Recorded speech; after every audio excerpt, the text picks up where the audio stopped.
Hello students, second year physiology paper में आज हम स्टार्ट करेंगे मिनरल न्यूट्रिशन का पार्ट सेकंड।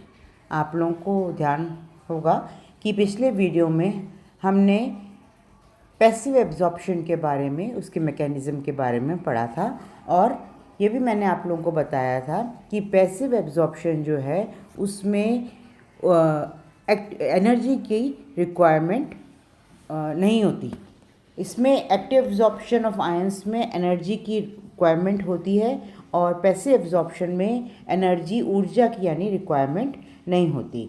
आज हम पढ़ेंगे मैकेनिज़्म ऑफ मिनरल न्यूट्रिशन। इसका जो मैकेनिज़्म पार्ट सेकंड में पढ़ेंगे एक्टिव एब्जॉर्प्शन यानी सक्रिय अवशोषण। स्टूडेंट्स, जो ये सक्रिय अवशोषण है इसमें ऊर्जा का उपयोग होता है और कंसंट्रेशन ग्रेडियंट के विपरीत आयनों का अवशोषण होता है। ध्यान रखिए, इसमें जो प्रमाण हैं, एक्टिव एब्जॉर्प्शन के प्रमाण जो हैं, ये जनरली देखा गया है कि खनिज तत्वों के अवशोषण की दर निष्क्रिय अवशोषण की दर से बहुत अधिक होती है। सेकंड पॉइंट जो है, अवशोषण की दर तथा उपचाई ऊर्जा का उपयोग में प्रत्यक्ष संबंध होता है, ये जनरली देखने को मिला है। थर्ड जो है, श्वसन रोधी यौगिक, जो केमिकल्स जो इनहिबिटर्स होते हैं, जो रेस्पिरेशन क्रिया को इनहिबिट करते हैं, तो वो कहलाते हैं श्वसन रोधी यौगिक। तो श्वसन रोधी यौगिकों की उपस्थिति में लवणों का अवशोषण कम हो जाता है। इसी प्रकार ऑक्सीजन न्यूनता में भी अवशोषण कम हो जाता है। तो ये है कि जो आयंस का एब्जॉर्प्शन होता है वो सक्रिय तरीके से होता है, या सक्रिय अवशोषण होता है, ये उसके प्रमाण हैं। अब सक्रिय अवशोषण की अलग अलग एक्सप्लेन करने के लिए अलग अलग थ्योरीज या अलग अलग विधियाँ हैं। फर्स्ट थ्योरी जो है कैरियर कॉन्सेप्ट थ्योरी, जो कि वेंडेन हॉनेट ने दी थी। अब आप इस डायग्राम को देखिए। ये डायग्राम जो है इसमें आप लोगों को ये रूट का जो है उसका आउटर साइड दिखाया गया है, प्लाज्मा बीच से रूट की प्लाज्मा मेम्ब्रेन के बाहर आप देखो आउटर साइड दिखाया गया है। उसके बाद जो है नेक्स्ट दूसरी तरफ दिखाया है इनसाइड। तो कैरियर कॉन्सेप्ट जो वेंडेन हॉनेट ने दी थी, उसके अनुसार कैरियर प्रोटीन जो उसकी प्रकृति होती है वो कैरियर प्रोटीन नेचर के अणु होते हैं और प्लाज्मा मेम्ब्रेन यानी रूट सेल में प्रेजेंट होते हैं। तो फर्स्ट पॉइंट जो है कि कैरियर जो है प्रोटीन की नेचर जो है प्रोटीन होती है और ये प्लाज्मा मेम्ब्रेन में प्रेजेंट होते हैं। सेकंड आप देखो कि प्रोटीन अणु, अब आप देखो ये प्रोटीन अणु आयन से जो है संयुक्त होते हैं या आयन्स के साथ जोड़कर आयन कैरियर कॉम्प्लेक्स, आप देखो लिखा है नीचे की तरफ, आयन कैरियर कॉम्प्लेक्स का निर्माण करते हैं या आयन वाहक सम्मिश्रण का निर्माण होता है। इसके बाद ये जो आयन कैरियर कॉम्प्लेक्स है ये अपारगम्य क्षेत्र को पार करके आयन को इनर स्पेस से मुक्त कर देता है और दूसरे आयन से जुड़ने के लिए आउटर स्पेस की ओर गमन करता है। तो ये तो हुए आपकी आयन। फोर्थ पॉइंट और आप देखिए, कैरियर द्वारा आयनों के स्थानांतरण के दौरान एटीपी का प्रयोग होता है। तो ये आप देखिए, ये तो आपकी थी कैरियर कॉन्सेप्ट थ्योरी, जिसके अनुसार जो कैरियर है वो एक प्रोटीन के रूप में होता है और उसका जो है प्रोटीन, ये जो कैरियर है वो एक्टिवेटेड होता है। एक्टिवेटेड कैरियर आयन के साथ मिलके आयन कैरियर कॉम्प्लेक्स का निर्माण करता है और आयन कॉम्प्लेक्स जो है एंजाइम की उपस्थिति में कैरियर और आयन में टूटता है या डिफरेंशिएट होता है। सेकेंड जो थ्योरी है आप देखिए कि प्रोटीन लेसिथिन थ्योरी।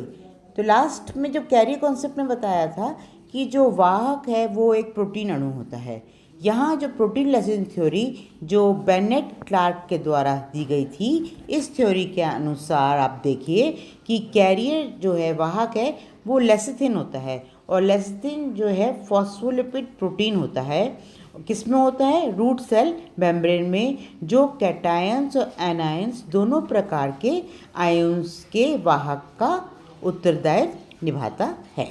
अब ये जो लेसिथिन होता है, इसके आप देखिए दो ग्रुप है, मैंने लिखा हुआ है तो दो ग्रुप होते हैं।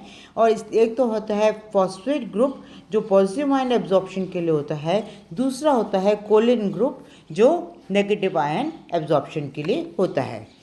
लेसिथिन का सिंथेसिस हाइड्रोलिसिस एक चक्रीय क्रम होता है और ये आउटर स्पेस में आयन से संयुक्त होकर लेसिथिन आयन कॉम्प्लेक्स, जैसे पहले वाली थ्योरी में कैरियर आयन कॉम्प्लेक्स का निर्माण हुआ था, यहाँ लेसिथिन आयन कॉम्प्लेक्स का निर्माण होता है।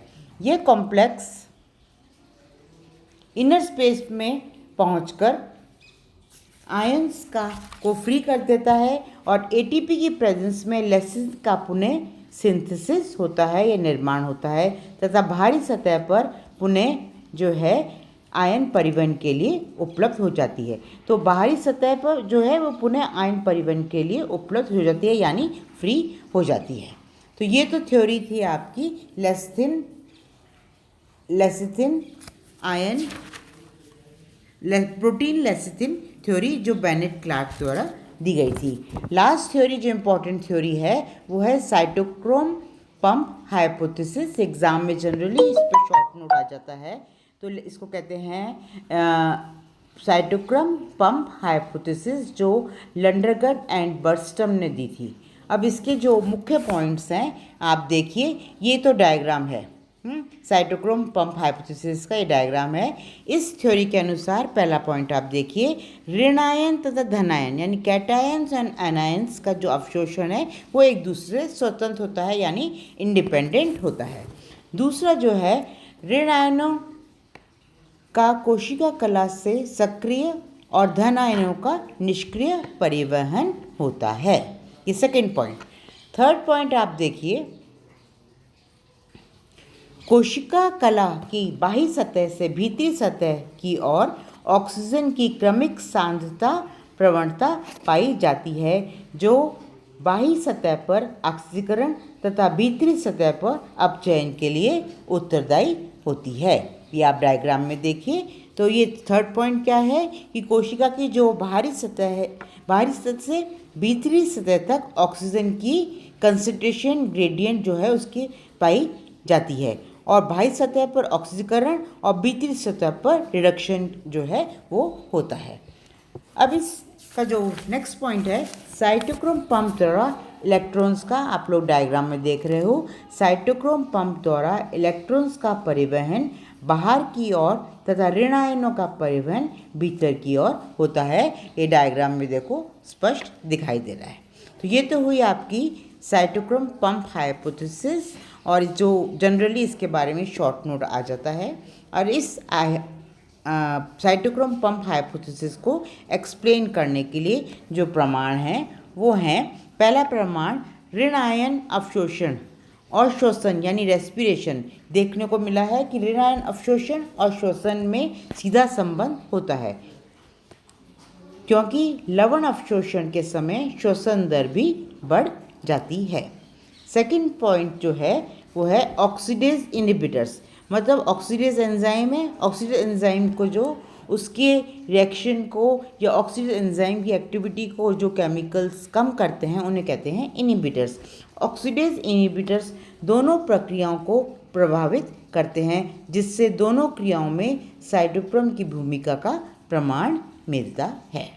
तो ये तो हुए बच्चों, आपको मेन थ्योरीज आपको बताई गई हैं, 3 theories ion absorption, active ion absorption के लिए। इससे पहले पैसिव एब्जॉर्प्शन पढ़ा था जिसमें उपचायी ऊर्जा का उपयोग नहीं होता था, और एक्टिव एब्जॉर्प्शन में जो थ्योरीज एक्सप्लेन की हैं इसमें एनर्जी का उपयोग होता है। तो ये थ्योरीज में जनरली शॉर्ट नोट पूछे जाते हैं इस चैप्टर में से। और नेक्स्ट चैप्टर हम आपका स्टार्ट करेंगे, सेकेंड यूनिट स्टार्ट करेंगे, जिसमें हम डिस्कस करेंगे प्रकाश संश्लेषण। Thank you.